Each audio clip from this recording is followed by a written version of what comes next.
ஓம் சாந்தி, ஓம் சாந்தி, ஓம் சாந்தி.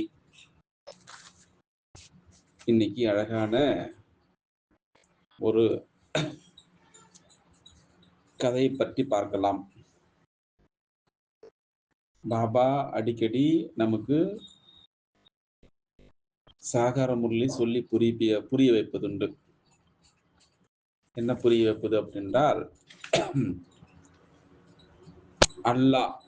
அல்லாவுத்தீன் அதை பற்றி பாபா என்ன சொல்ல வருகிறார் ஒரு கதை மூலமாக நாம் இப்பொழுது கேட்கலாமா? ஒரு ஊர்ல அலாவுத்தீன் அவரும் அவருடைய தாயும் மிகவும் ஏழைகளாக இருந்திருக்கின்றார்கள். அலாவுத்தீனுடைய குடும்பம் ஒரு நடத்துவதற்கு மிகவும் கஷ்டப்பட்டு கொண்டிருந்தார்கள்.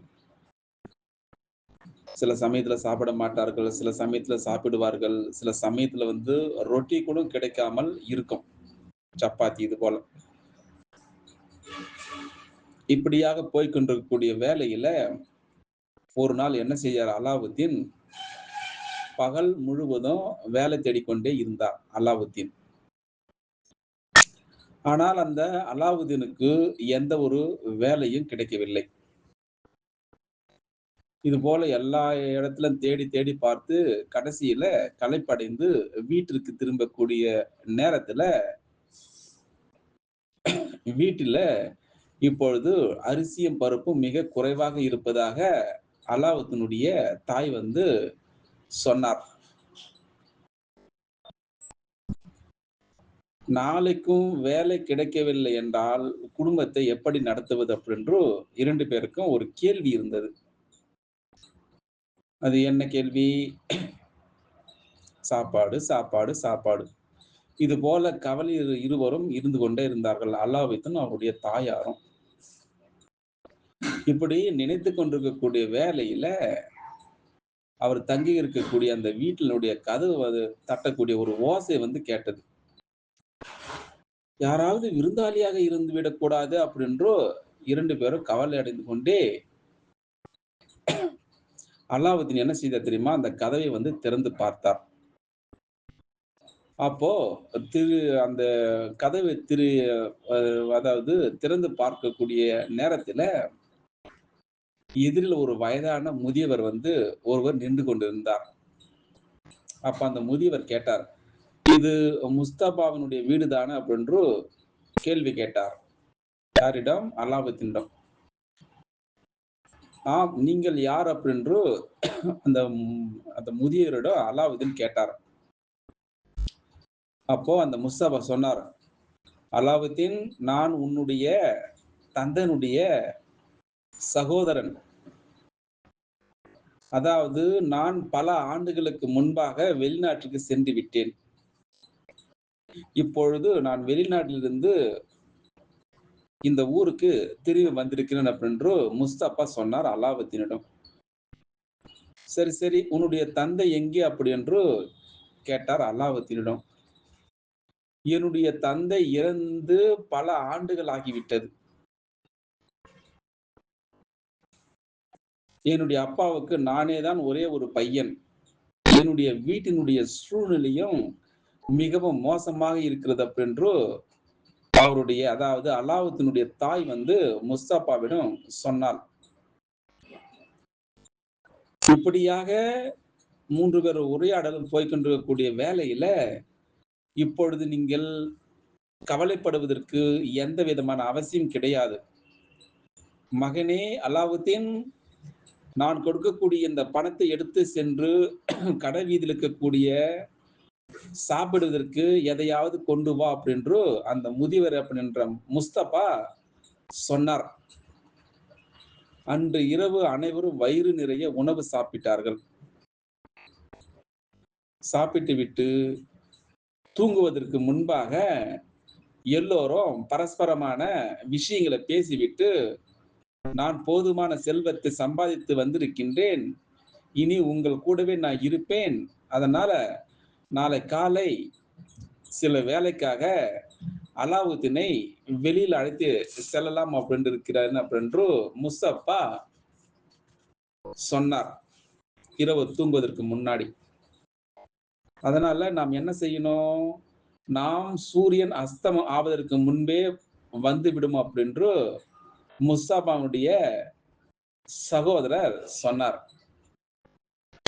பாருங்கள், உண்மையில அவர் முஸ்தபாவுடைய சகோதரர் கிடையாது. அதாவது அவர் ஒரு மந்திரவாதியாக இருந்தார். இப்படியாக காலை ஆனதும் அவர் அலாவுதீன் அழைத்துக் கொண்டு ஊருக்கு வெளியில் ஒரு காட்டுக்கு 2 பேரும் சென்றார்கள். அந்த காட்டுல ஒரு குகை இருந்தது. அந்த குகையினுடைய வாயில்ல அந்த வாயில் முகத்துவார்னு சொல்லுவாங்க. ஒரு பெரிய கல்லினால் அந்த குகை மூடி இருந்தது. அப்போ 2 பேரும் சரி அந்த கல்லை அகற்றிவிட்டு அந்த குகைக்கு உள்ள செல்லக்கூடிய வழியை காண்பித்த அந்த முதியவர் கீழே இறங்கி நேராக உள்ளே போ, அங்கு உள்ளே ஒரு அழகான ஒரு விளக்கு இருக்கும், அந்த விளக்கை நீ எடுத்து வா அப்படின்று முதியவர் அல்லாஹ்விடம் சொன்னார். உடனடியாக அல்லாஹ்வின் என்ன செய்தார் தெரியுமா? அந்த குகைக்குள் சென்று அங்கே உள்ளுக்குள் அதாவது துர்க்கையினுடைய சிலை ஒன்று இருந்தது. அதனுள் நுழைந்ததும் அவனுடைய கண்கள் நாலாபுறமும் சென்றது. அப்போ அலாவுதீன் ஆச்சரியத்துடன் இங்கும் அங்கும் என பார்க்க ஆரம்பித்துக் கொண்டிருக்கக்கூடிய வேளையில அந்த அறையினுடைய உள்ளே வைரம், முத்துக்கள், அது மட்டுமா பிற ரத்தினங்களால் நிரம்பி முழுவதுமாக இருந்தது. அப்போ அந்த முத்துக்கள், வைரம், சில ரத்தினங்களை எடுத்து தன்னுடைய பையில் அலாவுதீன் போட்டுக்கொண்டு அதற்குள்ள அவனுடைய சித்தப்பாவுடைய குரல் கேட்டுக்கொண்டே இருந்தது. சீக்கிரமாக தீபத்தை கொண்டு வா, தீபத்தை கொண்டு வா, தீபத்தை கொண்டு வா அப்படின்று குரல் கேட்டுக்கொண்டே இருந்தது. ஆனால் அலாவுதீனுடைய கவனம் அந்த தீபத்தினுடைய பக்கம் சென்றது. அங்கு ஒரு மூலையில் பழைய விளக்கு இருந்தது. அந்த விளக்கின் மீது தூசி படிந்திருந்தது. அதனால அலாவுதீன் என்ன செய்தார் தெரியுமா? அந்த தீபத்தை எடுத்துக்கொண்டு குகையினுடைய வாசலுக்கு மெதுவாக வந்தார். அப்போ அவருடைய சித்தப்பா என் கையை பிடித்துக் கொண்டு என்னை மேலே இழுங்கள், என்னை மேலே இழுங்கள் அப்படின்று அலாவுதீன் சொல்லிக் கொண்டே இருந்தார். அதனால முதலில் தீபத்தை என்னிடம் கொடு அப்படின்று அந்த முதியவர் சொன்னார். ஆனால் அலாவுதீன் தன்னுடைய விஷயத்தில் உறுதியாக இருக்க, அப்ப அந்த மந்திரவாதியும் தன்னுடைய விஷயத்தில் உறுதியுடன் இருந்தார். இப்படியாக 2 பேருக்கும் சிறிது நேரம் கடந்தது.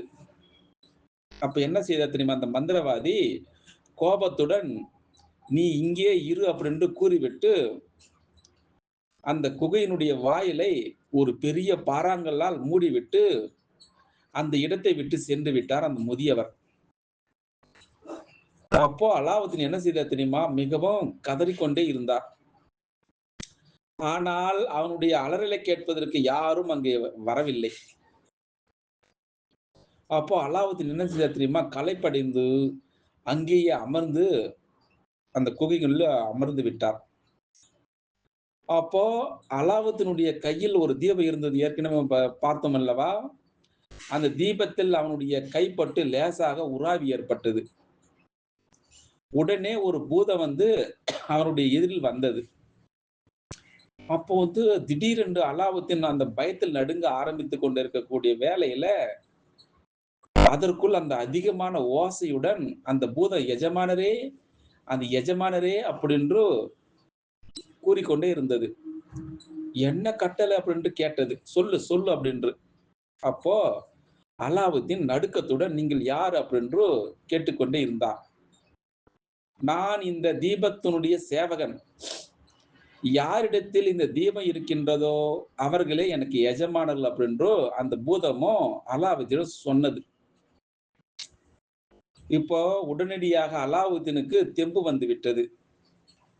நீ என்ன செய்ய வேண்டுமா? எனக்கு ஒரு உதவி செய்ய வேண்டும். அதாவது என்னை என்னுடைய வீட்டிற்கு அழைத்து செல்ல வேண்டும் அப்படின்று அலாவுத்தீன் அந்த பூதத்திடம் சொன்னார்.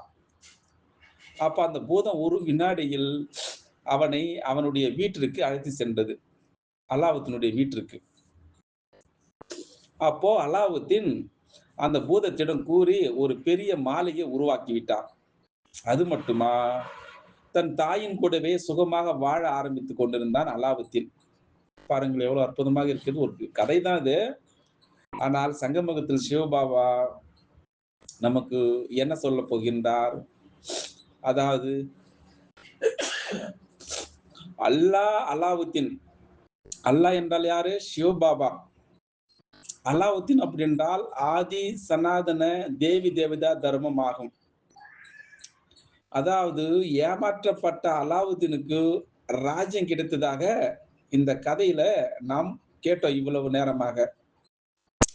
அதே போலத்தான் நாம் சிவபாபாவை நினைவு செய்வதனால் சிவபாபா நம்மை வினாடியில் வைகுண்டத்திற்கு எஜமானர்களாக ஆக்கி விடுகின்றார். முக்தி ஜீவன் முக்தி நிலையை நமக்கு அல்லாவாகிய சிவபாபா நமக்கு முழுமையாக ராஜ்யத்தை கொடுத்து விடுகிறார் அப்படின்று சாகர் முல்லில அல்லாஹ் அப்படின்னு யாரு அப்படின்னு சொல்வதுண்டு. அலாவுதீன் அப்படி என்றார்கள். இப்போ அல்லாஹ் யாரு? சிவபாபா, கடவுளாகிய இறைவன். அலாவுதீன் யாரு? பிராமண குழந்தைகள் தான். புரிந்ததா? அச்சா.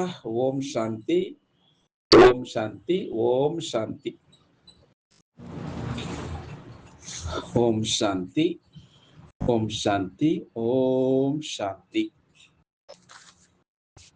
இன்னைக்கு அழகான ஒரு கதையை பற்றி பார்க்கலாம். பாபா அடிக்கடி நமக்கு சாகார முறையில் சொல்லி புரிய வைப்பதுண்டு. என்ன புரிய வைப்பது அப்படின்றால்,